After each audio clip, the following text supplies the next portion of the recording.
Buenas tardes. Yo creo que ya es la hora, ¿verdad? Es que queremos ser exactos. Entonces ahora parece que son y media, aunque suele ser Santa Lucía la que nos da la salida, que tiene misa a estas horas y toca las campanas. Esto es categoría. Bueno, tenemos hoy de nuevo aquí a don Carlos Blanco, que estuvo el jueves pasado, que con una conferencia brillantísima, que nos gustó mucho, además muy preparada, bueno, como es el de trabajador y esto.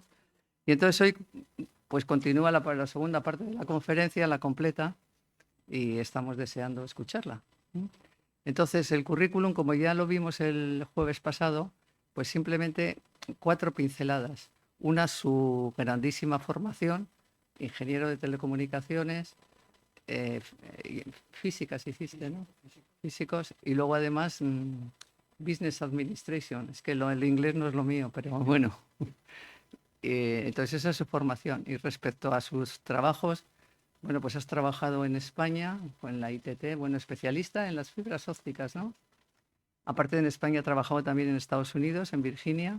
¿Colaboraste con este señor de nombre coreano o qué es? No, chino. Ah, chino. Los chinos que lo tienen todo ahora.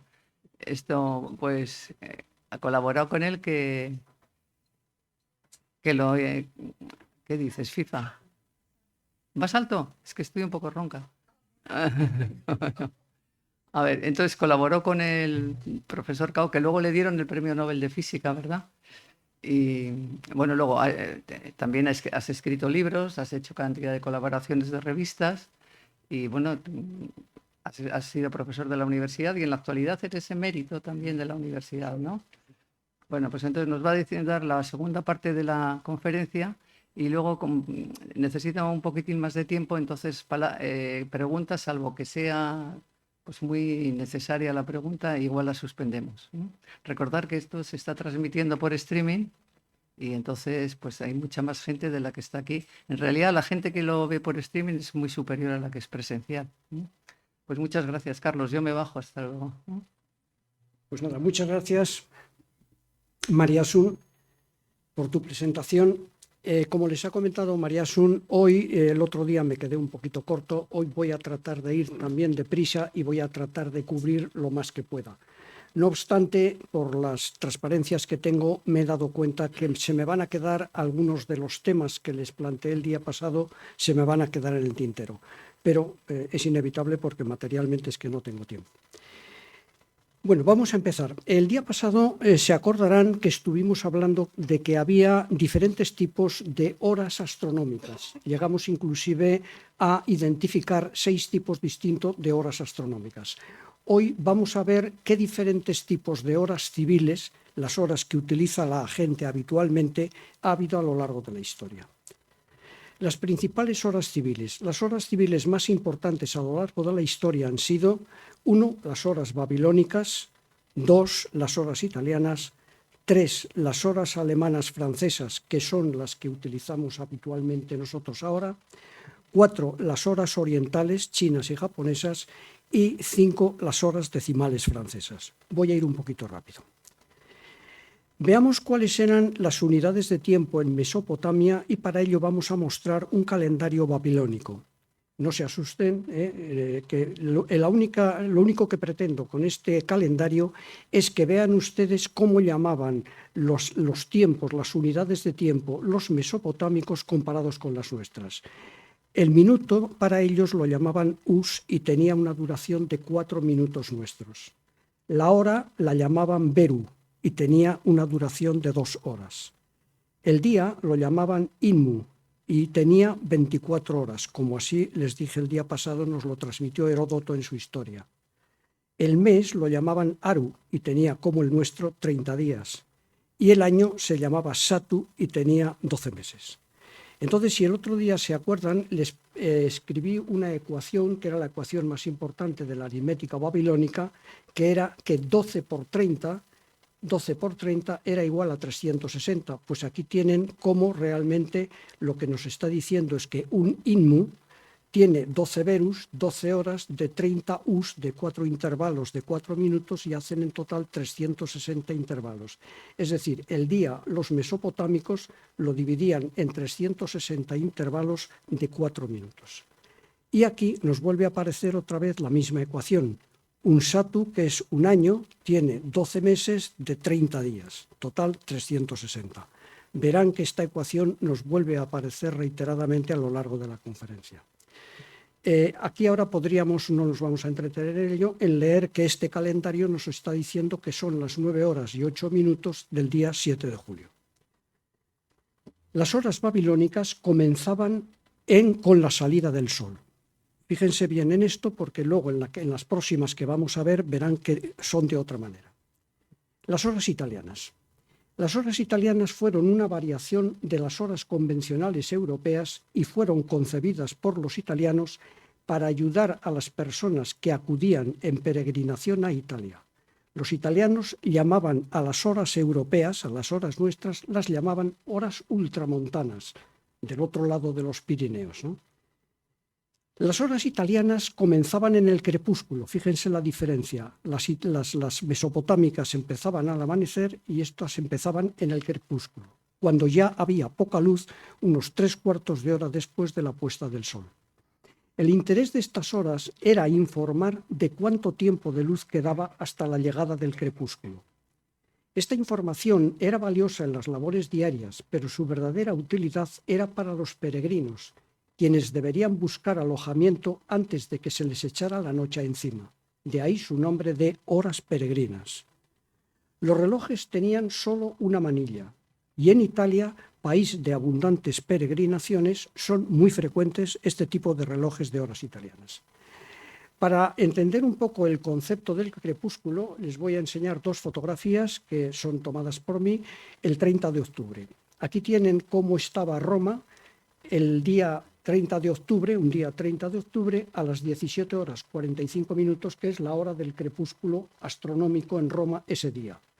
Y aquí tienen cómo está Santander una hora más tarde por el desplazamiento de Santander, que está a la izquierda de Roma exactamente 15 grados, a las 18 horas 45 minutos. Como ven, la luminosidad es parecida. Por lo tanto, estamos efectivamente en el concepto del crepúsculo. Pero una cosa interesante que tienen que observar es que aquí, tanto en Italia como en Santander, ya hemos encendido las luces.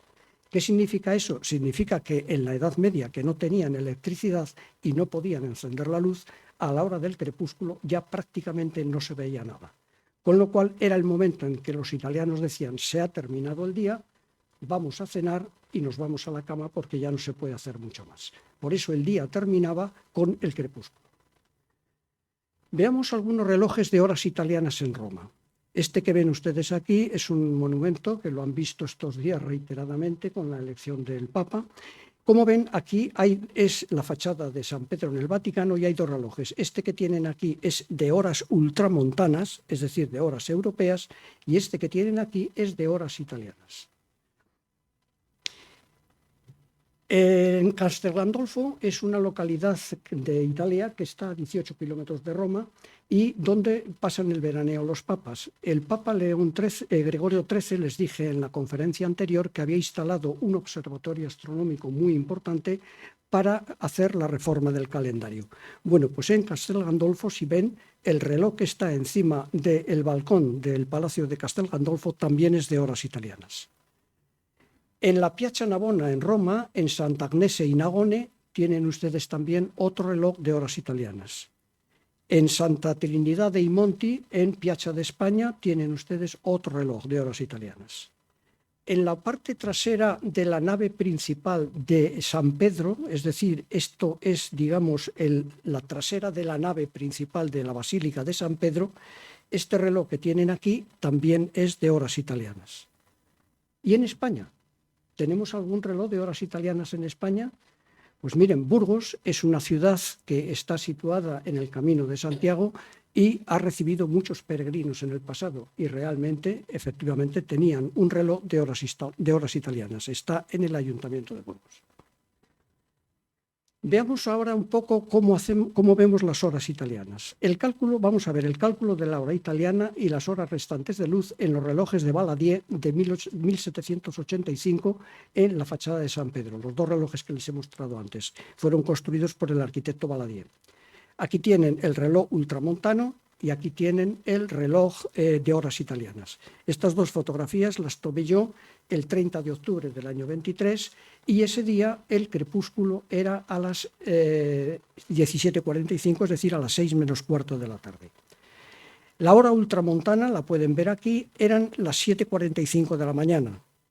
La hora italiana eran las 2 horas, nada que ver una con otra, como ven. Y encima la hora italiana había sobrepasado ya la mitad del día de los italianos. Toda esta parte de aquí podemos saltarla. Entonces, imagínense ustedes ahora un peregrino que está iniciando una peregrinación por ciudades de Italia. Este hombre se levanta por la mañana, ve en un reloj ultramontano que son las 7:45. Ahí tienen que mira al reloj de horas italianas y en la hora italiana ve que son las 2. Entonces él lo que dice es, me quedan 12 menos 10 menos 2 igual 10 horas de luz. Luego él comienza su camino sabiendo que tiene por delante 10 horas de luz para caminar. Se pasa el día caminando y cuando llega a la siguiente jornada mira al reloj de hora ultramontana y ve que son las 15:45, las 4 menos cuarto de la tarde. A continuación mira el reloj de horas italianas y ve que son las 10. Entonces dice, 12 menos 10, 2, me quedan 2 horas de luz. ¿Qué tengo que hacer? Tengo que buscar alojamiento, tengo que buscar cena, me tengo que ir a la cama. Esto era la información que proporcionaban los relojes de horas peregrinas. Eran de una gran utilidad para los peregrinos. La hora 23 italiana. La hora 23 italiana es, en las horas italianas, el sol cuando está en el horizonte son las 23 horas. Las 24 horas, como les he dicho, es cuando el sol ha caído por debajo del horizonte, como unos 3/4 de hora después. Entonces, en este momento en que son las 23 horas, para evitar que el sol te dé en los ojos, los italianos decían que hay que portare il cappello sulle 23. Hay que llevar el sombrero a las 23. Si ustedes tienen amigos y le preguntan a algún amigo italiano el origen de esta expresión, es probable que no la conozcan o que le dé un significado distinto al que realmente tenía en su momento. Pero el portare il cappello sulle 23 es una expresión italiana muy, muy conocida. Veamos las horas chinas. China utilizó una serie de variantes de las horas basadas en combinaciones de base duodecimal y decimal. Los relojes se modificaron a medida que se fueron cambiando las equivalencias. En 1280 se estableció que el día se dividía en 12 horas dobles, Shichen, que se llamaban. Fíjense que coincide con la de los mesopotámicos. Los mesopotámicos, también la hora de los mesopotámicos era de 2 horas nuestras. Pues aquí, para los chinos, el Shichen también son 2 horas. Luego tenían el que eran aproximadamente 15 minutos nuestros, que era igual a 100 fen. El fen, que aproximadamente era 10 segundos, para ellos era 100 miao. Y un miao era 0,1 segundos. Entonces, les llamo la atención aquí a 2 aspectos interesantes. El primero es que en el año 1280 los chinos ya utilizaban una aritmética para las horas diferente de la nuestra, utilizaban una aritmética decimal. Y la segunda observación que les hago es que en 1280 ya tenían una unidad para la décima de segundo, cosa que los europeos no conseguimos hasta 5 siglos más tarde. ¿De acuerdo? Luego creo que es un avance importantísimo. En el año 1645 se abandonó en China el tiempo decimal y se adoptó el sexagesimal introducido por los misioneros, por los misioneros jesuitas españoles que lo llevaron allí. Luego volveremos sobre este detalle. Quédense un poco con la idea de que en China, en 1645, todavía no era un sistema sexagesimal, tenían sistema decimal todavía.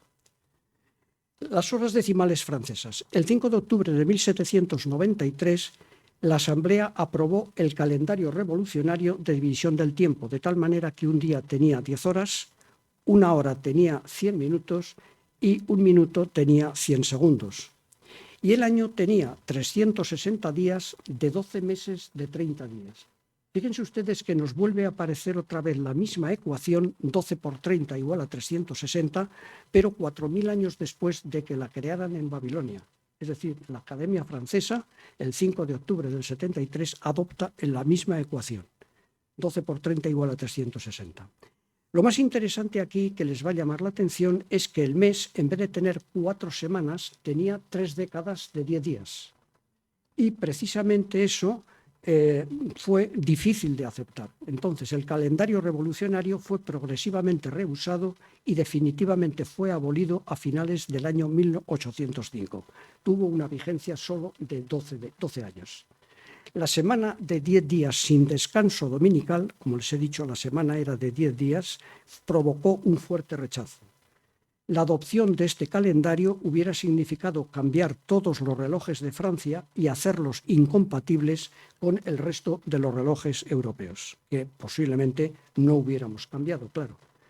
Aquí tienen un reloj francés de aquella época en el cual, como ven, tiene 2 esferas. Esta es la esfera convencional, la esfera sexagesimal nuestra, y esta es la esfera decimal. Y aquí, a las 7 menos 5 de la mañana, por ejemplo, aquí en este reloj eran las 3 menos 12 minutos. Como ven, son, digamos, difíciles de compaginar ambas horas. Vamos a empezar ahora un poco con la medida mecánica del tiempo. En el gráfico de osciladores que les mostré el otro día, nos vamos a meter en esta parte de aquí, que son unos instrumentos que han sido construidos por el hombre, pero la oscilación todavía es natural, es por el Sol. En particular, me estoy refiriendo a los relojes de sol. El regulador por excelencia para periodos cortos ha sido la sombra variable proyectada por el gnomón de un reloj de sol. ¿Cuál es el reloj más antiguo del mundo? Pues el reloj de sol más antiguo es un gnomón de un reloj de sol que se ha encontrado en la región china de Shanxi del año 2300 a.C. ¿Y cómo se medía el tiempo cuando no había sol? Por ejemplo, cuando los días estaban nublados o cuando era de noche. Pues surgió así la necesidad de utilizar otros instrumentos para medir el tiempo en momentos en que el sol no proyectaba sombra por estar el cielo cubierto o durante ciertas horas de la noche. Aquí tienen 3 instrumentos para medir el tiempo en ausencia de sol: los relojes de agua, los relojes de arena y los relojes de fuego. Los 2 relojes de sol más sofisticados jamás fabricados fueron las esferas armilares y los astrolabios. Aquí tienen una esfera armilar, esto, aunque no les parezca, es un auténtico reloj de sol, y un astrolabio, que posiblemente han visto muchas veces. El astrolabio fue descubierto por Hiparco en el siglo I a.C. y perfeccionado por Ptolomeo en el siglo I después de Cristo. Atención, siglo I después de Cristo ya conocían este instrumento que tienen aquí. Además de proporcionar la hora tanto de día como de noche, una ventaja muy importante del instrumento, el astrolabio resolvía también 40 problemas astronómicos de gran complejidad, como era la transformación de coordenadas, tema que vamos a dejar porque es un tema muy, muy complejo.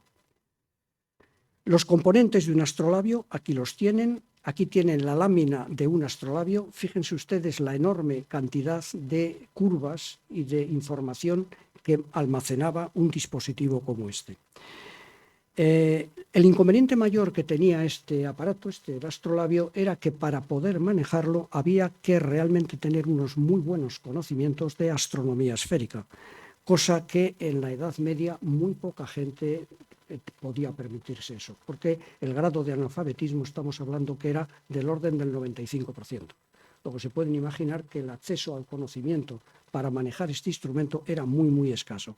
Entonces su uso era minoritario y quedó reducido prácticamente a observatorios astronómicos, a universidades o a abadías.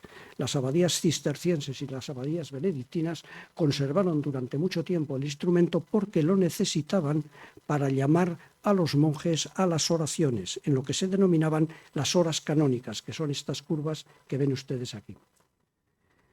El instrumento se le considera hoy día como el rey de los instrumentos científicos, al astrolabio. Su precio en su día era absolutamente desproporcionado. Como les digo, muy poca gente se lo podía permitir, entre otras cosas, porque sería el equivalente a que hoy una persona tuviera un avión privado.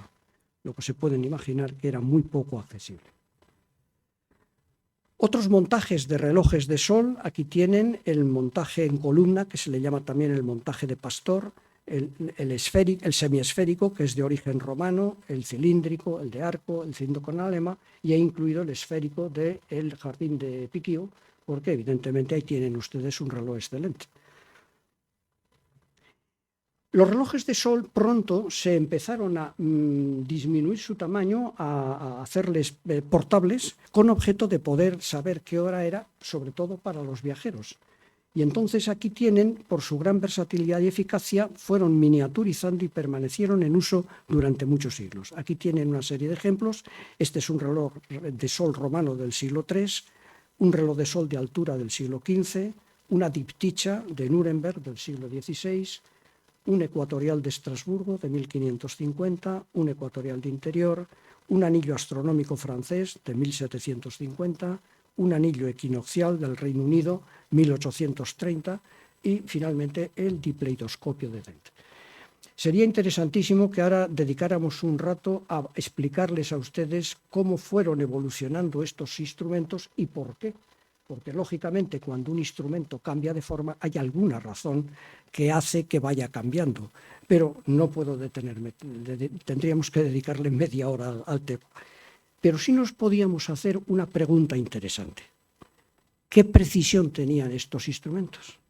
Entonces, de una manera rápida, esta dipticha del siglo XVI tenía una precisión aproximadamente de unos 10 minutos.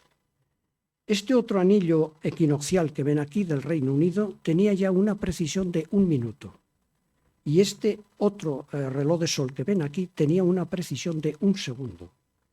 Imagínense ustedes un reloj de sol con una precisión de 1 segundo en el siglo XIX. Mucha más precisión que los relojes de pulsera que había en aquel entonces. Tanto es así que este reloj, el dipleidoscopio de Dent, se utilizaba para poner en hora los relojes mecánicos más precisos que había en aquel entonces, que eran los cronómetros de navegación. Vamos a ver ahora otro tipo de relojes y en este caso ya vamos a cubrir este área de aquí, que son relojes mecánicos, por lo tanto construidos por el hombre, pero a su vez ya el oscilador es ya también construido por el hombre. Son relojes o osciladores, si quieren llamarlos así, enteramente construidos por el hombre. Los relojes vistos hasta ahora tenían el grave inconveniente de ser muy dependientes de la actividad humana, es decir, el hombre tenía que estar constantemente manejando el aparato. Como el transcurrir del tiempo estaba regulado por el movimiento del Sol, el hombre buscó alternativas que mimetizaran el movimiento del Sol, pero de una forma mecánica. Las comunidades monacales benedictinas, con su estricta regla de acudir a la iglesia 8 veces a rezar diariamente en lo que se llamaban las horas canónicas, utilizando lo que ustedes también habrán oído hablar, los libros de las horas, eran unos usuarios intensivos de los relojes en el monasterio, principalmente de los relojes de sol, el astrolabio. Fue esta rigurosa dependencia del tiempo lo que motivó que el primer reloj mecánico fuera concebido en un monasterio. La primera referencia escrita a un reloj mecánico proviene de la abadía inglesa de Dunstable en Bedfordshire de 1283. Fíjense ustedes qué época tan temprana. Pero les estoy haciendo la sugerencia de que es una primera referencia escrita, no es un reloj. Es un acta de la abadía en la que se dice que había un reloj, pero no existe tal reloj.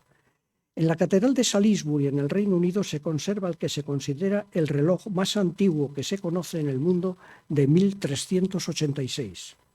Pero posteriormente se ha descubierto que tenía un añadido posterior, con lo cual ha habido que apear a ese instrumento como el reloj más antiguo completo y el puesto ahora lo ocupa un reloj de la ciudad de Nuremberg que se conserva totalmente completo y de piezas originales y es el más antiguo del mundo y es del año 1400. Les llamo la atención a que posteriormente vamos a ver otro reloj que nos toca muy de cerca a nosotros y es un reloj también de unas características muy especiales y muy antiguo. Vamos a dedicar un rato a los relojes astronómicos. Una importante hibridación entre los relojes de sol y los relojes mecánicos fue el simular el movimiento de los astros en la lámina de un astrolabio. Se construyeron así lo que se conocían como relojes astrolábicos o relojes astronómicos. La esfera astrolábica incorporaba al Sol, la Luna, las estrellas, los planetas, los calendarios, figuras de autómatas que se movían, carrillones y podían calcular el computus. Acuérdense lo que les dije el otro día, el computus era calcular la fecha de la Pascua de cada año y los eclipses de sol y de luna. Observen que eran unos instrumentos verdaderamente muy completos. Los relojes más antiguos son el de la Catedral de Cambrai de 1349 y el de la Catedral de Estrasburgo de 1354. Llamo su atención al hecho de que como estos relojes podían calcular la hora de la Pascua, normalmente estos relojes estaban casi siempre en el interior de las catedrales. De hecho, el de Estrasburgo y el de Cambrai están dentro de la iglesia. Uno de los más famosos del mundo y todavía en operación es el del Ayuntamiento de Praga de 1410. Estoy seguro que casi todos ustedes lo han visto, es un reloj realmente interesante. Pero cuando yo he estado visitando este reloj, algunas veces siempre oía a mi alrededor, ¿y qué significa todo eso que hay ahí? Nadie sabía qué pasaba con todo eso. Bueno, pues vamos a ver si lo vemos muy rápidamente. Se pueden apreciar en este reloj las siguientes curvas. Las horas canónicas, es decir, las horas de rezo, aquí la tienen, esta curva, las horas medias, el ecuador, la curva del ecuador, el orto de un astro, la aurora, el ocaso de un astro, el crepúsculo, el trópico de Capricornio y la eclíptica. Y muchas cosas más, pero fundamentalmente esto es lo que tiene en el... Como ven, es una esfera de un astrolabio. La diferencia es que en el astrolabio había que moverlo a mano y en cambio en este reloj el sol se mueve automáticamente por una maquinaria que está detrás del reloj. Es decir, es un astrolabio que se mueve él solo. En esta fotografía, la posición del sol en la casa de Capricornio, como ven que está ahí, puede corresponder a la fecha del 31 de diciembre. Y la hora, las 12 del mediodía. Por lo tanto, esta fotografía es posible que fuera hecha por un turista que estaba visitando Praga ese día, el día de Nochevieja, y a las 12 del mediodía sacó la foto.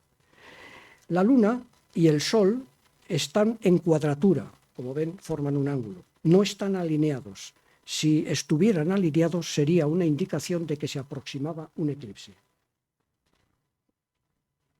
Los relojes astrolábicos fueron el mayor exponente de conocimiento científico y mecánico conocido hasta entonces. Realmente en estos relojes se combinaban una magnífica ciencia astronómica que había en aquel entonces, una magnífica ingeniería para construir todo aquello y, por supuesto, una magnífica economía porque eran relojes sumamente caros.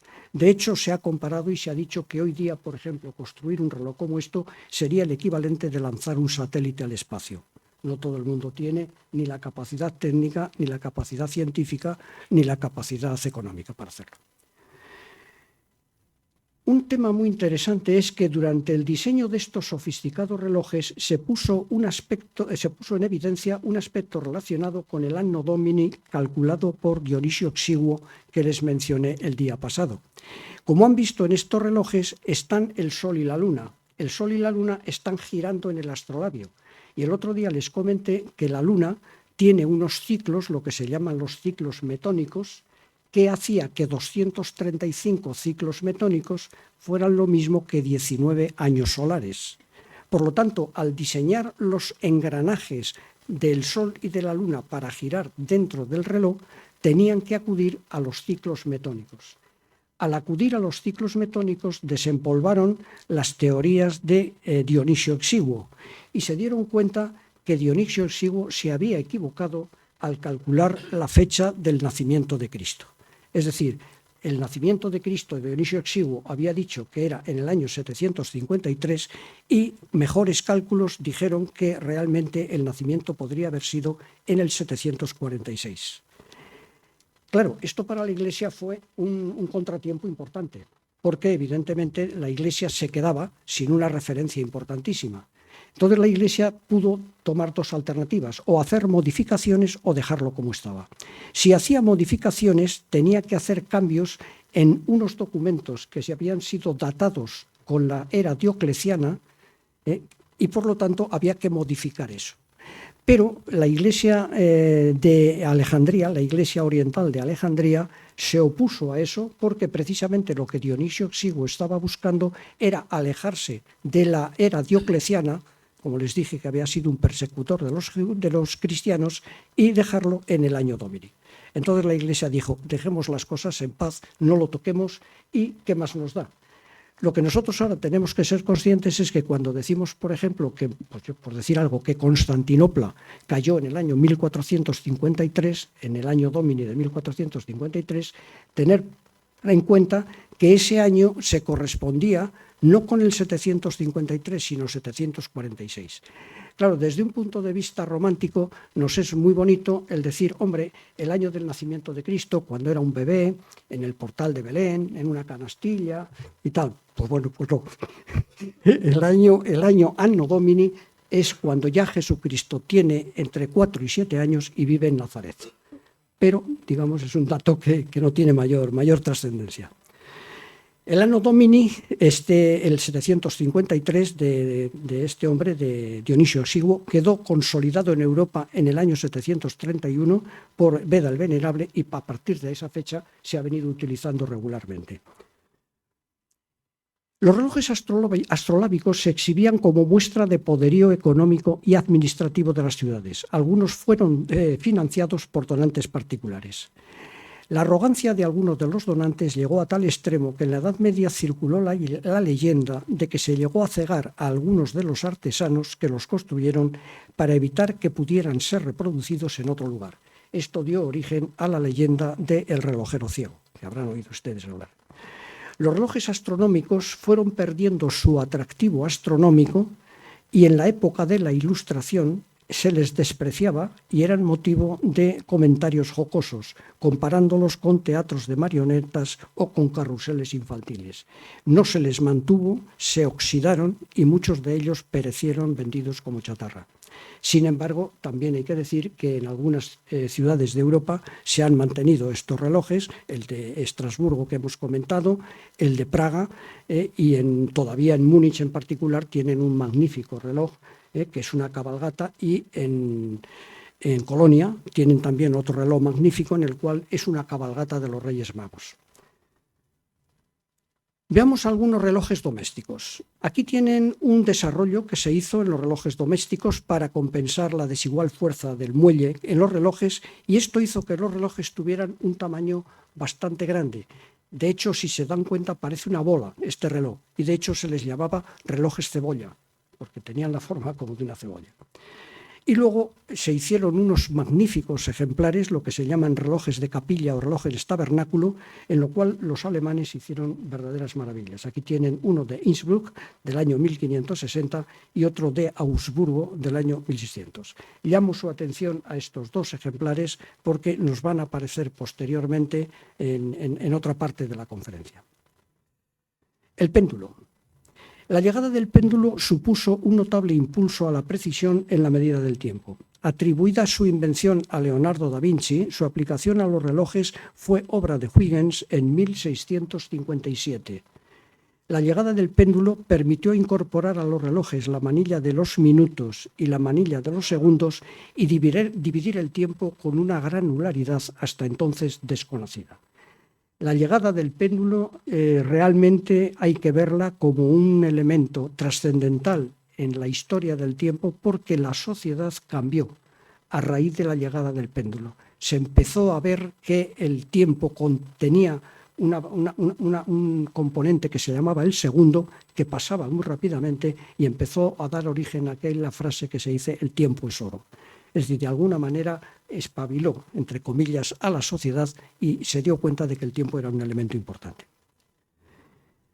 Vamos a ver ahora cómo ha sido el progreso de la precisión en la medida del tiempo. Vamos a ver en particular de los osciladores, estos que ven ustedes aquí, son todos ya relojes y osciladores creados por el hombre.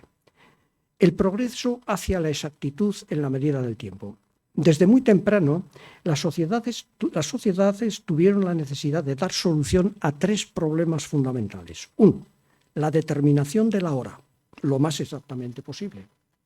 Dos, la difusión de la hora a la población. Tres, el mantenimiento de la hora con la mayor precisión hasta la siguiente determinación. Entonces, a medida que las sociedades fueron avanzando en su desarrollo, estas funciones fueron cobrando mayor importancia. Hasta mediados del siglo XX, la determinación de la hora se hizo utilizando los astros como elemento de referencia.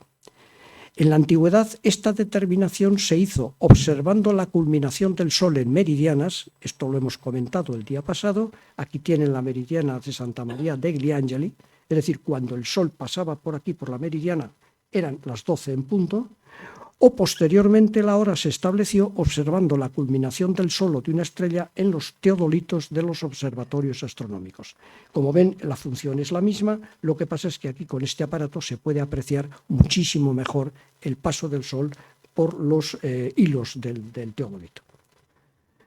Conocida la hora, generalmente al mediodía con la culminación del Sol, luego era necesario difundirla y darla a conocer a los ciudadanos. La forma de hacerlo estaba relacionado con la distancia. Las 12 horas solares eran transmitidas a cortas distancias mediante señales acústicas. Esto era habitual hacerlo mediante repique de campanas de alguna iglesia de la comunidad. El Papa Juan XXII había recomendado el rezo de una oración al terminar el día como acción de gracias. Posteriormente, el rey Luis XI de Francia estableció en 1472 el rezo del Ángelus y que ese rezo se hiciera en el momento de la distribución de la hora a las 12 en punto. Si les he dado estas dos reseñas históricas es por lo siguiente. Aquí tienen un cuadro famoso, todos lo conocerán, es de Jean-François Millet y se titula El Ángelus. Entonces, basándome en las dos reseñas anteriores, les hago la observación de que esta iglesia que se ve en la lejanía y este campanario posiblemente han dado las horas diciendo es la hora del Ángelus y por lo tanto esta pareja de agricultores francesas se recogen en oración y van a rezar el Ángelus. Vale, primera observación. Segunda observación, si se fijan, el sol está muy caído ya en el horizonte. Por lo tanto, esto no me parece a mí que sean las 12 del mediodía, que es cuando debería ser el Ángelus.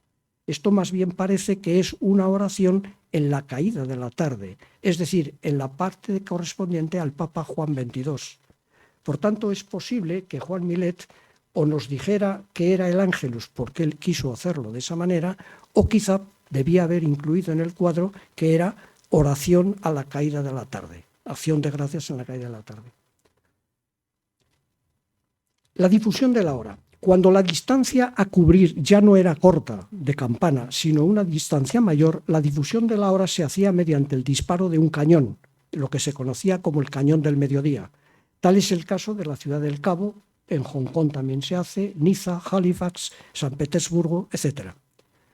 Aquí tienen los cañones a las 12 en punto del mediodía. Estos son los de Ciudad del Cabo, que son dos cañones que disparan uno y tienen otro en reserva por si este falla.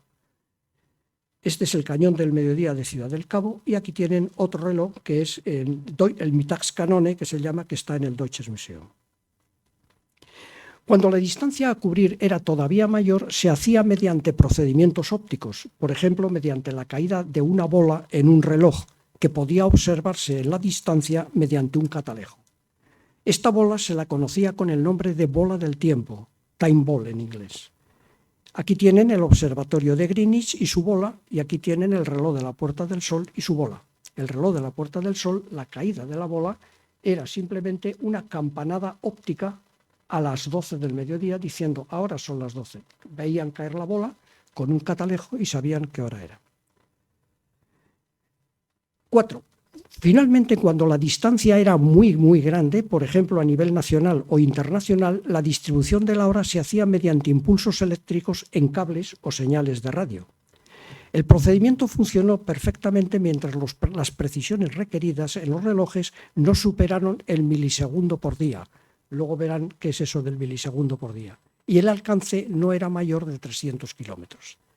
Pero a medida que se necesitaron precisiones mayores, la sincronización de los relojes a la hora local planteó un problema de muy largo alcance que culminó con la publicación de la teoría de la relatividad por Alberto Einstein en 1905. Fíjense que lo he recuadrado por la enorme importancia que tiene el problema de la hora local.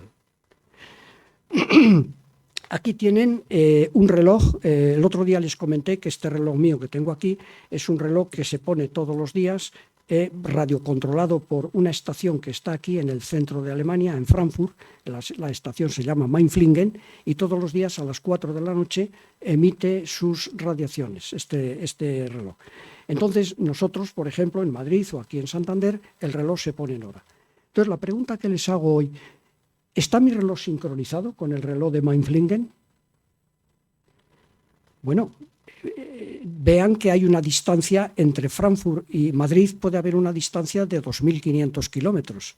La luz, las señales de radio tardan un tiempo en llegar. Entonces el reloj se me sincroniza todos los días, sí, pero no perfectamente. El reloj se me sincroniza con un retraso de 1/100ª de segundo. Entonces la pregunta que les hago, ¿1/100ª de segundo les parece mucho o les parece poco? Bueno, este reloj, si se acuerdan, lo utilicé para la experiencia del Palazzo della Ragione de Padua, y se pueden imaginar que 1/100ª de segundo, pues bueno, allí. Pero es que para nosotros los ingenieros de telecomunicación 1/100ª de segundo es mucho, es muchísimo. Para hacerles una idea, para ponérselo en perspectiva, los cables submarinos, por donde va hoy día toda la información de Internet, trabajan a una velocidad de 100 gigabits por segundo. ¿Qué significa eso? Significa que en una centésima de segundo caben 1.000 millones de bits. Y 1.000 millones de bits son lo que es una película que dura 2 horas. Por lo tanto, una película entera se puede meter en 1/100ª de segundo. Para nosotros, 1/100ª de segundo es mucho tiempo. Luego, entonces, si nuestros relojes hoy día no quedan sincronizados con el de Mainflingen, algo habría que hacer. Y eso es el recuadro que les he puesto aquí, que animó a los físicos a estudiar ese problema. Volveremos sobre ello. Obtenida la hora y distribuida esta hora, ya hemos visto, la hemos obtenido y la hemos distribuido, la hora necesitaba ser conservada con mínimas variaciones hasta el momento de una nueva determinación. Esto era necesario para poder segmentar esa hora en intervalos muy pequeños para aplicaciones técnicas y científicas.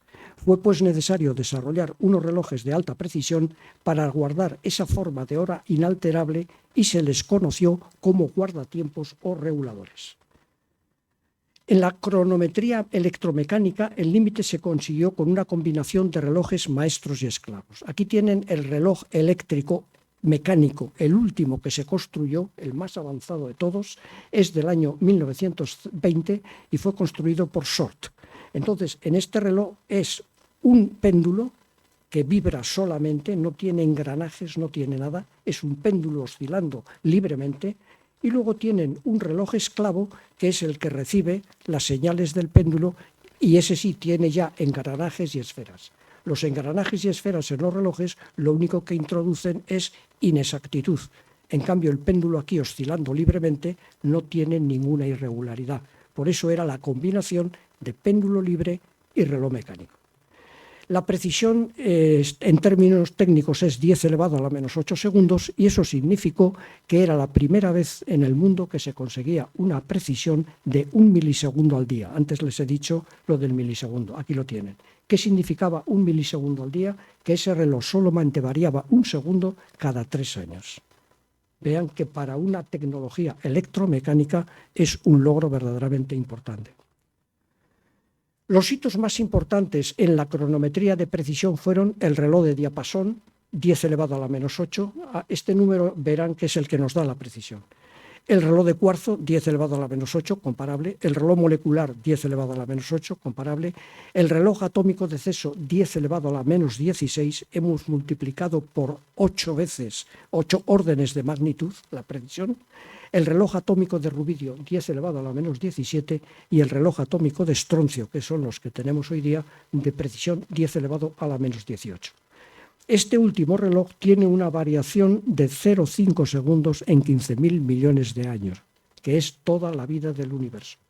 Entonces se pueden ustedes imaginar que esto, más que un reloj, es una constante universal. O sea, hemos descubierto una constante que ya no varía, que está ahí para siempre e indefinidamente.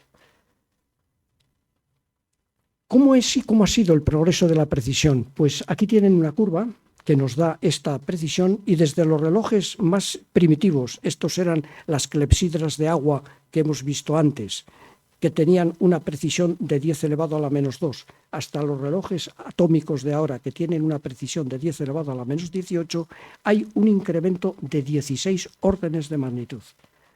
Es muy pocas tecnologías conocerán ustedes que hayan tenido una evolución de 10 elevado a la 16, o sea, 16 órdenes de magnitud para pasar de su estado primitivo a su estado actual.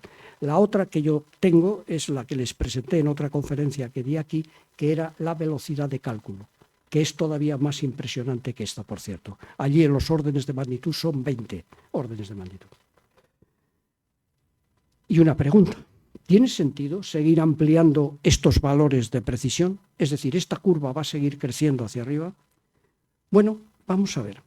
Supongamos que tenemos un reloj atómico de rubidio de precisión 10 elevado a la menos 17. Eso significa una variación de 1 segundo en 3.000 millones de años. Pero si nosotros cogemos ese reloj y nos le llevamos andando a una velocidad no muy grande, la velocidad de paseo de una persona, 4,8 kilómetros por hora, disturbamos el reloj en lo mismo que se disturbaría el solo quieto en 3.000 millones de años. Por lo tanto, hemos descubierto unos relojes que son de una precisión absoluta, pero tienen que estar absolutamente inmóviles, porque en el momento que los movamos un poco, los desestabilizamos. Lo mismo ocurriría si el reloj que estuviera en el suelo lo subimos al asiento de una silla. El reloj volvería a desestabilizarse en la misma cantidad que se desestabilizaría en 3.000 millones de años. Fíjense ustedes lo que significa esto. Entonces la pregunta es, ¿tiene sentido seguir, descubriendo estas precisiones? Pues puede que sí, pero desde luego va a llegar un momento que los relojes tienen que estar absolutamente inmóviles y tienen que estar todos a la misma altura, porque en el momento que haya una ligera diferencia de altura entre uno y otro, marcan un tiempo distinto. Veamos el tiempo en el mundo actual. Esta es una parte un poco conceptual de la conferencia. Voy a ver cómo se la explico. Es la parte conceptual que les anuncié el día pasado. A finales del siglo XIX y comienzos del siglo XX, a raíz de la disponibilidad de relojes reguladores de alta precisión, comenzó a reflexionarse sobre la forma en cómo se establecía la hora local, en distintos lugares de un país, para que todos los relojes estuvieran armonizados. La sincronización se efectuaba enviando un impulso eléctrico por cable o por radio, que ponía en hora los relojes esclavos con la hora de un reloj maestro. Esto lo han visto todos ustedes, ¿no? A la hora del mediodía envía la radio unas señales acústicas. Pero esto se basaba en suponer que la velocidad del impulso que se enviaba era infinita. Pero el problema es que esa suposición no era correcta, y de esa forma los relojes esclavos en realidad no quedaban acompasados con el maestro. Es lo que les he comentado antes. Este reloj mío no queda acompasado con el reloj alemán, sino que queda con 1/100ª de segundo de retraso. Fue necesario entonces encontrar un procedimiento de sincronización teniendo en cuenta la velocidad finita de propagación de la luz o la propagación de las señales. Resuelta la sincronización, el siguiente problema fue entender el problema de la simultaneidad de dos eventos, cuando se les observaba desde una posición fija y desde un vehículo en movimiento. No es difícil demostrar que dos eventos que son simultáneos para un observador fijo no lo son para un observador que se esté moviendo respecto al primero. Les voy a poner un ejemplo. Imagínense que yo estuviera sentado en el centro de esta mesa y que en ambos extremos de la mesa se produjera un destello óptico. Si yo estoy en el centro de la mesa, lo que vería serían dos destellos simultáneos. Pero si yo me estoy moviendo hacia aquel lado, es lógico que aquel destello voy a su encuentro y por lo tanto lo reciba antes que el destello que viene de aquí, que me estoy alejando de él.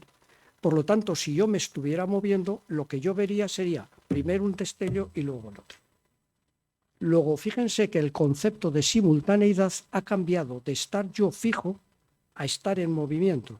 Con otras palabras, se puede decir que la simultaneidad de dos eventos es relativa al movimiento de los observadores entre sí. ¿Lo han cogido esto? Esto es muy, muy importante. Porque esto tiene dos efectos. Nosotros, para sincronizar dos relojes, hay que observar el evento de la llegada simultánea de sus respectivas manillas al cero. Si los dos relojes están en movimiento relativo, la simultaneidad de su llegada al cero será diferente, porque uno de los relojes está fijo y el otro se está moviendo.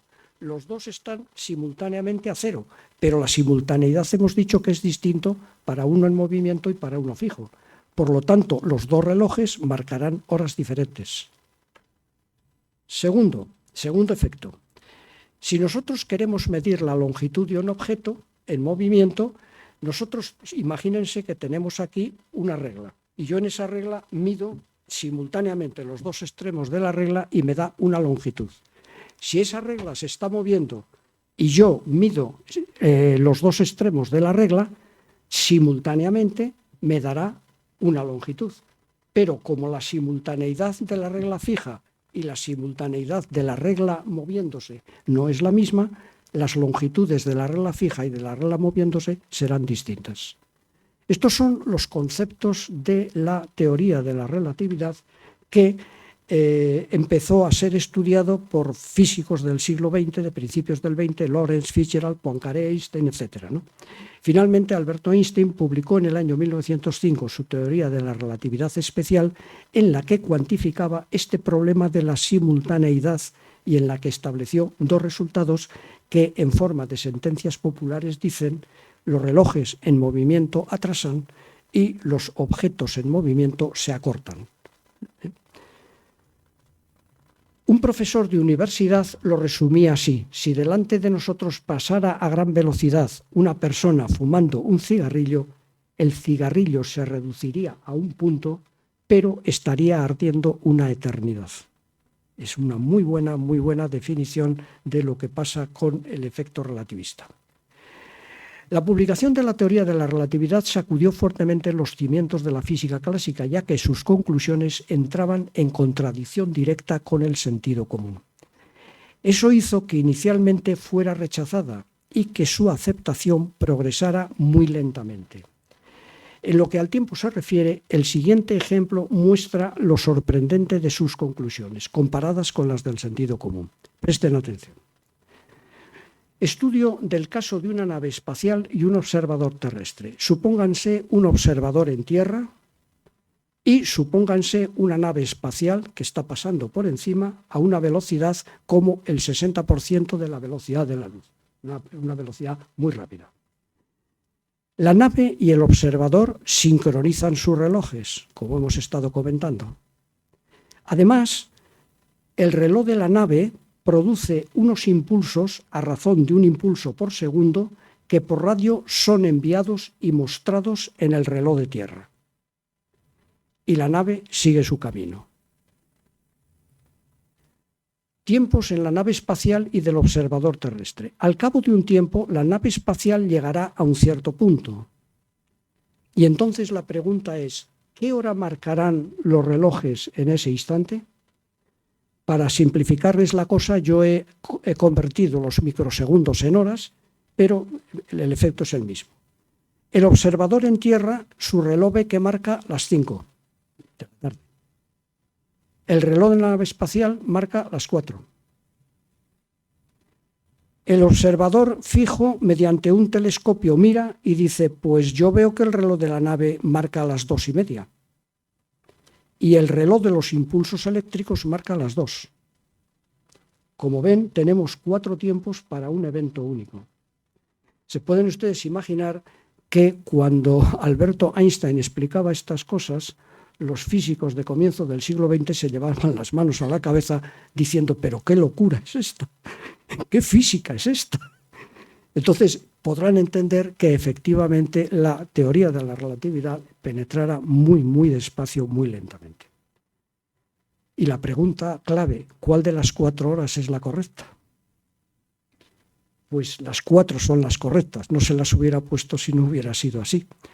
Lo que pasa es que, claro, tenemos que entender qué significa cada hora, lo que hay detrás de cada hora. Esto es parecido, por no decir idéntico, a lo que les expliqué el otro día del reloj de la colegiata de Castañeda, con el reloj de sol. Teníamos una hora solar, luego teníamos una hora civil, luego teníamos una hora oficial y luego teníamos una hora legal.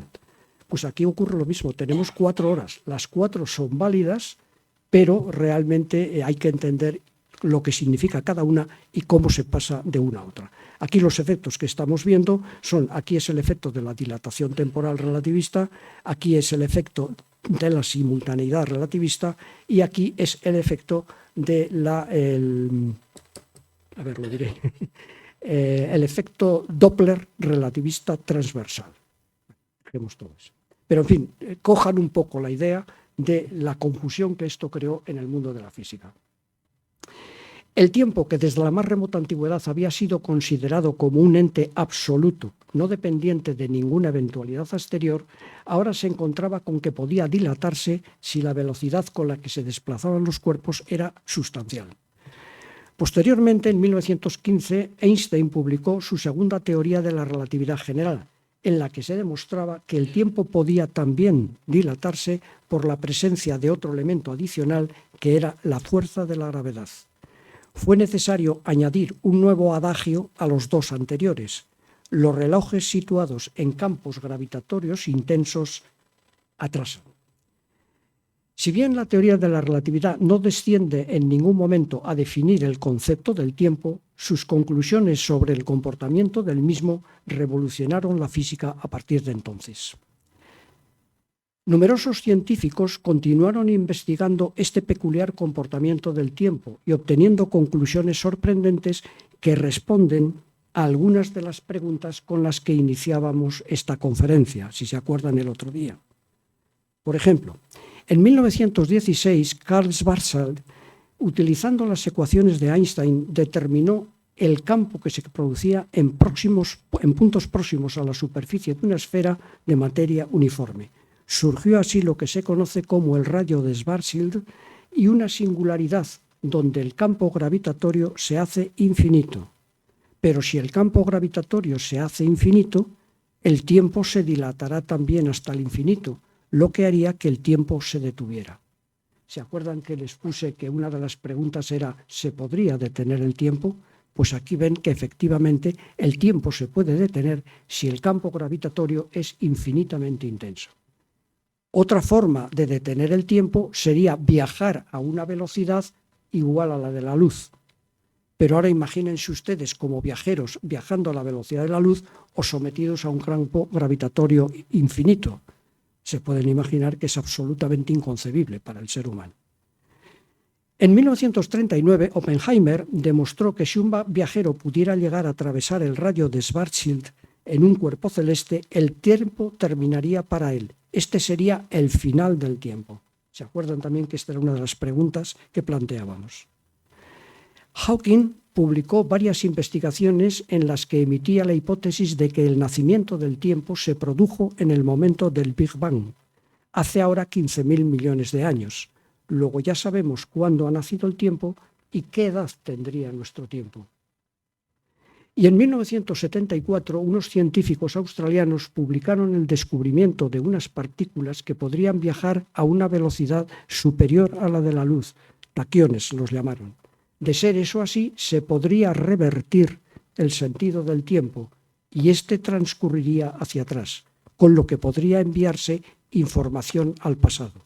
Sin embargo, el hallazgo fue erróneo y estas partículas no se han descubierto todavía. La modificación del tiempo por la velocidad y por la presencia de un campo gravitatorio es una realidad fehaciente que se pone en evidencia cuando hay que actuar con los relojes de las naves espaciales y con los de los observadores en tierra. Es muy poco frecuente el poder tener la oportunidad de comparar un reloj en movimiento con un reloj fijo. Es muy, muy poco frecuente. Pero con lo poco frecuente que es, lo hacen ustedes posiblemente casi todos los días, que es con el GPS. Nosotros tenemos los satélites de GPS, saben que son los satélites que están girando alrededor de la Tierra, y nosotros tenemos unos receptores en tierra con los que tratamos de averiguar cómo se va de un sitio a otro. Los satélites están a una altura de 20.000 kilómetros y los satélites viajan a una velocidad de 14.000 kilómetros por hora. Entonces, Para que las coordenadas geográficas que indica el receptor sean correctas, los dos relojes, el reloj atómico del satélite y el reloj del receptor, tienen que estar perfectamente sincronizados, si no, los resultados son erróneos. Pero, por efecto relativista, el reloj del satélite adelanta unos 38,47 microsegundos al día.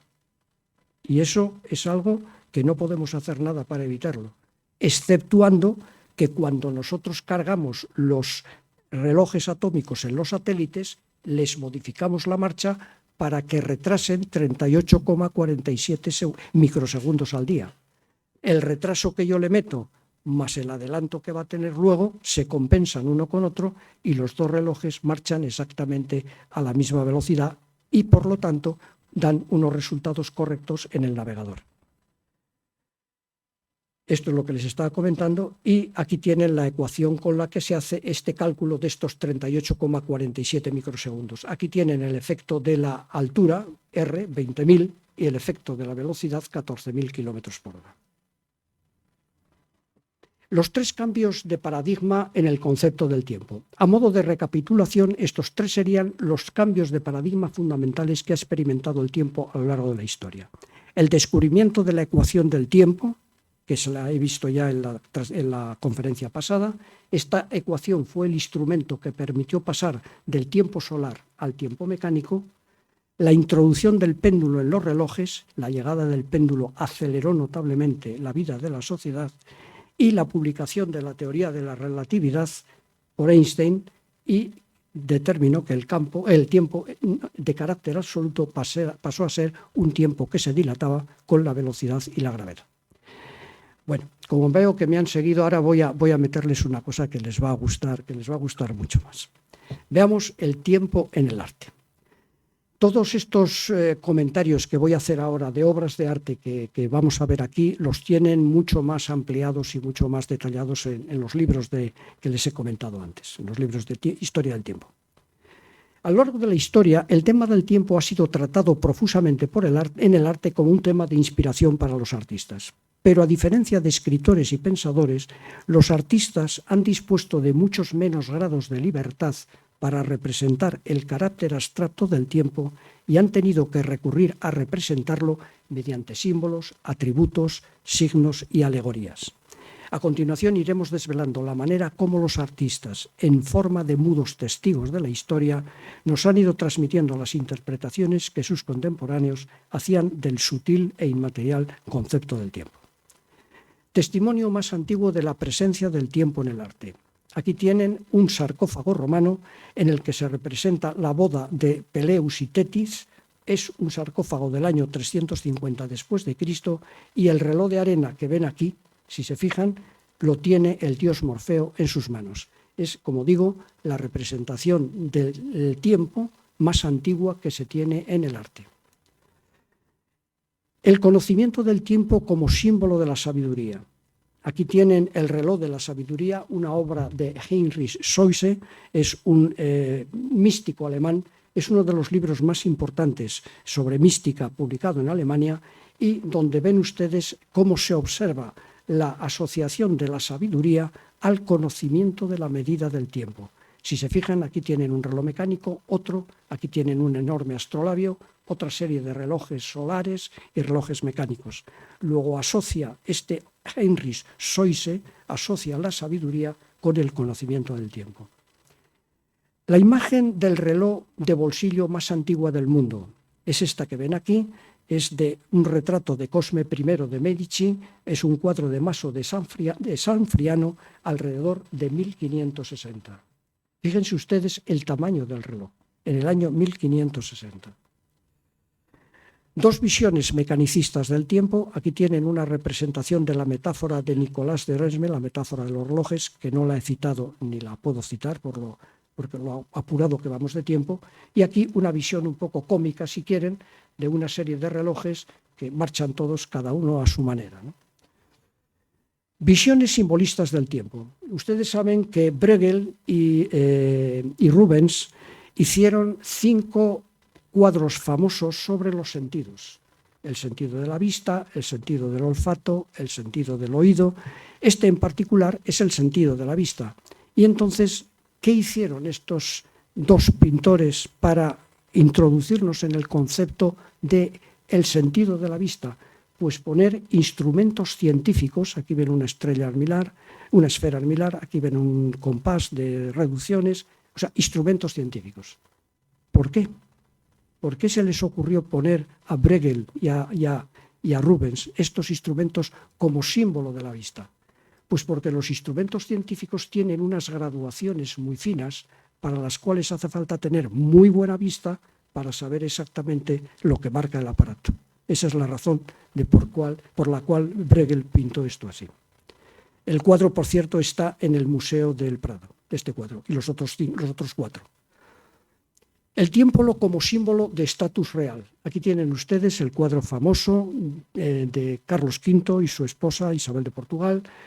Este cuadro fue pintado por Tiziano, se quemó en el Alcázar de Madrid, cuando el fuego del Alcázar de Madrid, pero había hecho una copia de él Rubens, y este cuadro se conserva hoy día en el Palacio de Liria de Madrid. Llamo su atención a que estos dos personajes de una importancia trascendental en Europa en aquel entonces ponen delante de sí un reloj, dando a entender que están al día, que son, digamos, están interesados en el conocimiento, etcétera, etcétera. Y observen una cosa muy curiosa, observen este reloj y lo que se parece este reloj a este otro reloj que ven aquí. El tiempo como regalo del máximo valor entre reyes. Aquí ven ustedes a nuestros dos reyes, a los emperadores de Japón, Akihito y su mujer, y posiblemente este que sea el relojero imperial japonés. Y tienen delante de sí un reloj que se parece muchísimo, como han visto, al de Carlos V. El rey Felipe III regaló este reloj a los japoneses, porque los japoneses en el año 1611, como ven aquí, habían ayudado a unos náufragos españoles que habían naufragado en el archipiélago de los samuráis. Entonces, como regalo, les entregó lo más valioso que tenía en aquel entonces Felipe III, que es este reloj. Pero les llamo la atención en una cosa: este reloj lo construyó Hans de Évalo en el año 1581, cuando Felipe III solamente tenía 3 años. Por lo tanto, el reloj lo tuvo Felipe III y posteriormente lo regaló como regalo de máximo valor. Un detalle muy interesante que les voy a explicar de este reloj, y me apoyo en cosas que les he comentado anteriormente: este reloj era un reloj sexagesimal, era un reloj europeo. Entonces, cuando este reloj llega a Japón, no tiene la menor utilidad, porque en Japón estaban todavía utilizando el sistema decimal de horas. Por lo tanto, cuando el reloj llega allí, ven que es un objeto muy simpático, que da vueltas, que hace ruido, pero lo cuelgan en un sitio y allí lo dejan. Nunca ha marcado este reloj la hora, nunca, jamás. Fue un objeto decorativo y lo sigue siendo. Y por lo tanto, es el reloj más antiguo que se conoce, con todas las piezas absolutamente originales y con todas las piezas sin utilizar. Está absolutamente prístino el reloj. Es maravilloso. El tiempo como símbolo de estatus social. Bueno, aquí tienen una mujer. Este es un cuadro de Nicolás de Maes del año 1667. Este cuadro está en el Museo Thyssen. Y fíjense ustedes que esta señora nos está mostrando un reloj. Pero ¿qué llama la atención de este reloj? ¿Y por qué esta señora se siente tan orgullosa? Por aquella época ya había relojes, los relojes cebolla que les he comentado antes. Pues lo verdaderamente importante de este reloj es la miniaturización. Fíjense ustedes qué tamaño mínimo tiene el reloj. Pero para ella es un símbolo de estatus, tiene un reloj que nadie puede tener. El tiempo como símbolo de estatus intelectual. Aquí tienen ustedes un cuadro perfectamente conocido de casi todos ustedes, Los embajadores, de Hans Holbein, del año 1533, está en la National Gallery de Londres, y fíjense que para mostrarnos su interés o su conocimiento o su, digamos, saber, ponen dos relojes. Uno que es un reloj prismático, que lo había construido el relojero Nicolas Kratzer para Enrique VIII. Este está construido por el relojero de Enrique VIII, y este es un torquetum, que es un instrumento que servía para hacer las conversiones de coordenadas que les he mostrado antes con el astrolabio. Se utilizaban o el astrolabio o el torquetum para hacer la conversión de coordenadas. El tiempo como símbolo de estatus intelectual. Aquí tienen ustedes al caballero Chevalier de Louville del siglo XVIII, con una esfera armilar y con un reloj cebolla, por cierto, aquí, no sé si lo ven, y tienen ustedes a Napoleón. Vamos a detenernos un momento en esta imagen de Napoleón, que es muy conocida, pero les voy a llamar la atención a ustedes de dos cosas en ella. La primera es que Napoleón está aquí con un reloj, pero es que este reloj es el máximo símbolo de la precisión que había en aquel entonces en Francia. Es un reloj, es como si nosotros nos fotografiáramos ahora con un reloj atómico de la máxima precisión. Luego, Napoleón nos está queriendo transmitir que tiene mucho interés por los temas científicos y por los temas culturales. Y el segundo detalle que les voy a llamar la atención es que Napoleón tiene su mano derecha introducida en la botonadura de su chaleco. Esto es un símbolo también muy claro desde el siglo XVIII, desde primeros del siglo XVIII, de interés por los temas culturales y por los temas intelectuales. Para que vean lo que estoy diciendo, aquí tienen 8 casos, que son el presidente Franklin en los Estados Unidos, Simón Bolívar, Champollion, el que descifra la piedra de Rosetta, Carlos Marx, Jorge Washington, Stalin, el conde de Buffon, un matemático francés importante, y nuestro rey Carlos III. Aquí tienen otros en España, estos son presidentes del Banco de España, O'Donnell, el general O'Donnell, C.A. Bermúdez, el diplomático, y fíjense que en casi todos ellos estamos hablando de 1700 algo a 1800. Sin embargo, la costumbre se sigue manteniendo todavía hasta el año 1953, y aquí tienen a una persona que con la mano derecha metida en su chaqueta. Por cierto, es mi padre, esta persona. Qué curiosidad. Aparte de la representación simbólica del tiempo mediante instrumentos de medida, también se ha representado alegóricamente, utilizando la figura humana sosteniendo un identificador sencillo, por ejemplo, un reloj. En las artes plásticas renacentistas, fíjense que voy a marcar 2 periodos, en la época del Renacimiento, generalmente el tiempo lo representan como una persona joven, aguerrida, y, digamos en este caso, que ven aquí, es un joven que tiene un reloj mecánico en su mano. Este es el tapiz del 5.º triunfo de Petrarca, que se llama, Petrarca hizo 5 triunfos, el 5.º es el triunfo del tiempo. Es un tapiz flamenco del año 1502 y se ha especulado con que este tapiz perteneció a la reina Isabel la Católica. El tapiz lo ha comprado la Galería de las Colecciones Reales del Patrimonio Nacional y está en Madrid. Les llamo la atención a una serie de detalles. Aquí, como ven, es el joven tiempo con su reloj mecánico en la mano, un reloj de la época. Ven que está aquí el pretérito, que es un anciano ya, va con su bastón, con su barba. Está el presente, como un joven ilustrado leyendo un libro. Está el futuro, que viene cabalgando a gran velocidad, pero fíjense que viene embozado, con la cara tapada, dándonos a entender que no sabemos lo que nos va a traer el futuro. Y aquí tienen otro detalle muy interesante, que es la fama caída y arrodillada ante el tiempo. Es decir, el tiempo ha vencido a la fama. Posteriormente, ahora pasamos del Renacimiento al Barroco, la imagen del tiempo se representa por el dios Cronos. A esta figura se la reconoce por una serie de atributos. Primero, como una persona mayor, como símbolo de su carácter eterno. Como una persona con alas, como símbolo de la fugacidad del tiempo. Como un reloj de arena, como símbolo de su continuo pasar. Y con una guadaña como símbolo del inevitable final. Aquí tienen algunas representaciones. Esta es de Cronos, corta las alas a Cupido, dando a entender cómo el tiempo aminora el sentido amoroso. Es de Pierre Mignard.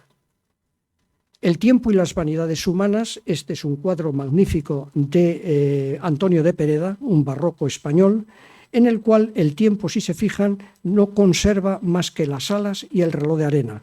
pero el tiempo, en vez de ser una persona mayor, es un joven y afortunadamente le ha quitado la guadaña. Pero aquí ven un reloj de capilla magnífico, dando a entender la preponderancia del tiempo sobre el dinero, sobre el juego, sobre las veleidades humanas, sobre la fama, sobre las armas, sobre lo que ustedes quieran.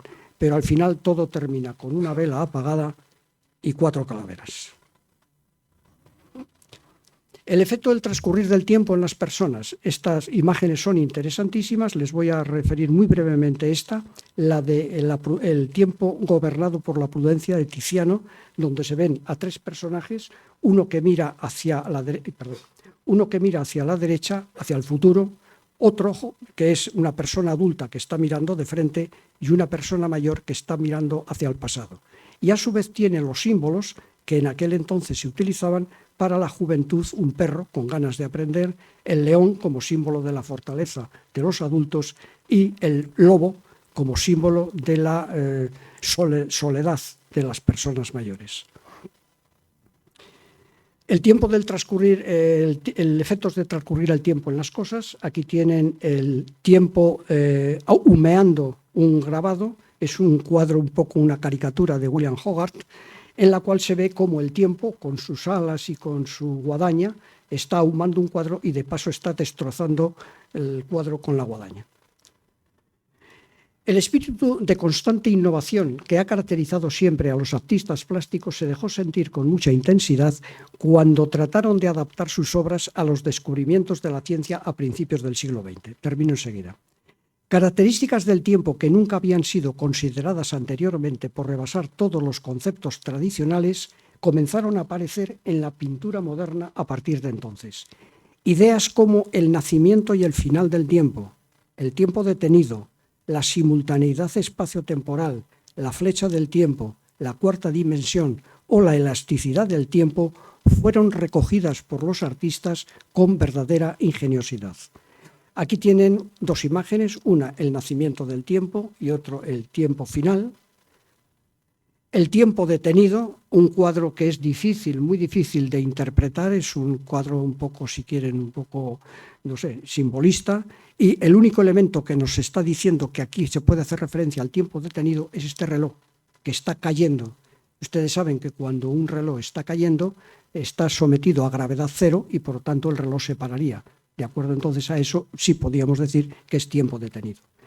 Esta es una imagen del tiempo detenido, también bastante clara. El continuo fluir del tiempo, aquí tienen este cuadro de una mujer cocinando, de Clive Heath. Fíjense bien que es un cuadro que se parece a un cubista, pero la diferencia entre los cubistas y este cuadro de aquí es que aquí lo que se ha hecho es representar ranuras de tiempo de una mujer cocinando. En el caso del impresionismo, lo que se representa son ranuras de espacio. Es completamente distinto. Y este cuadro, que es un cuadro famosísimo de Giacomo Balla, que recibió muchos premios este cuadro, en la cual ves el movimiento del perro y el movimiento de su dueña. La flecha y la espiral del tiempo, que hemos mencionado en la conferencia, se ha representado muchísimas veces. El tiempo como la cuarta dimensión. Fíjense ustedes lo difícil que es representar 4 dimensiones en una superficie que solamente tiene 2 dimensiones. Pues fíjense bien que aquí la artista lo ha conseguido. Con el marco crea la sensación de profundidad. Tenemos las 3 superficies espaciales, pero a su vez vemos el tiempo, cómo el tiempo ha ido eliminando las semillas del diente de león. Es una imagen verdaderamente sensacional de la cuarta dimensión. La elasticidad del tiempo. Aquí tienen ustedes la representación de Salvador Dalí, la persistencia de la memoria. Y claro, imagínense ustedes que Salvador Dalí oye que el tiempo es elástico, que se puede dilatar. ¿Cómo representas tú eso en pintura? Pues atribuyéndoselo al atributo del tiempo, a los relojes. Y lo que hace Dalí es hacer relojes flexibles, relojes elásticos. Con ello crea la sensación de elasticidad del tiempo. Y ya voy a terminar. Porque vean qué interesante es esto que les voy a mostrar. Mientras el arte nos mostraba las manifestaciones del tiempo, Aquí ven cómo el arte nos ha ido manifestando las distintas manifestaciones del tiempo.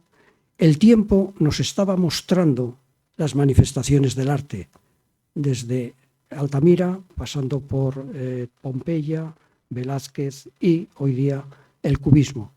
Quizá el tiempo se esté preguntando, ¿esto va a continuar por aquí o vamos a volver otra vez a lo anterior? El tiempo en la literatura y el pensamiento, brevísimamente. Escritores y ensayistas y educadores y pensadores en general han dejado a lo largo de la historia numerosas referencias al tiempo, algunas cargadas de inteligencia e ingenio. El tiempo descubre la verdad, Séneca. Confía en el tiempo, que suele dar dulces salidas a muchas amargas dificultades, Miguel de Cervantes. Todo lo que realmente nos pertenece es el tiempo, incluso el que no tiene nada lo posee, Baltasar García. El futuro influencia al presente tanto como el pasado, Nietzsche. Y los días pueden ser iguales para un reloj, pero no para una persona, Marcel Proust. Epílogo final. Comenzábamos esta disertación con algunas preguntas.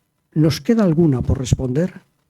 Si bien la existencia de la dimensión espaciotemporal no podríamos cuestionarla, pues es necesaria para alojar y capturar las transformaciones de la materia, acuérdense lo que veíamos el primer día, la graduación del eje del tiempo a razón de 86.400 segundos por día sería difícil imaginarla sin la presencia del hombre. No obstante, si el hombre no existiera, la naturaleza sin esta graduación podría seguir con sus cambios y transformaciones, pero a costa de no poder ser debidamente cuantificada. Pero si el hombre no existiera, ¿quién podría tener interés en medir los cambios y las mutaciones que se producen en la naturaleza? Nuestro tiempo se acaba. Dejemos aquí abiertas estas interrogantes para futuras reflexiones. La respuesta quizá la encontremos algún día en el discurrir del tiempo o en el discurrir sobre el tiempo. Y nada más, muchísimas gracias por su atención y perdonen lo largo de la intervención.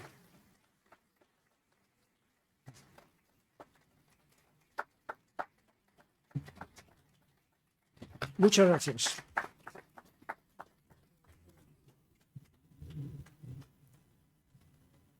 Sí, es una pena que es un poco tarde para responder a preguntas, salvo que haya alguna de muchísimo interés. Bueno, entonces darte las gracias, Carlos. Estamos apabullados de verdad, que dos cosas tan importantísimas. La teoría de la relatividad es muy difícil de entender, desde luego. Es muy difícil. Es muy difícil, muy difícil. La teoría de la relatividad, ven que tengo 3 especialidades, soy ingeniero de telecomunicación, soy físico, también trabajo en cosas de economía, y les puedo asegurar que es la materia que más años me ha costado, pero con muchísimo esfuerzo, el lograr entender la teoría de la relatividad. Y además, muy importante lo que les voy a decir, es quizá lo que más me ha costado aceptar las conclusiones de la teoría de la relatividad. No me ha quedado más remedio que hacerlo, pero de verdad que 4 relojes que marcan 4 horas distintas, se les aseguro que cuesta mucho aceptar esas conclusiones, pero he tenido que aceptarlas. Bueno, pues nada, darte las gracias, ya sabes que esta es tu casa y puedes venir cuando quieras. Pues muchísimas gracias. Muchísimas gracias a ustedes. Gracias.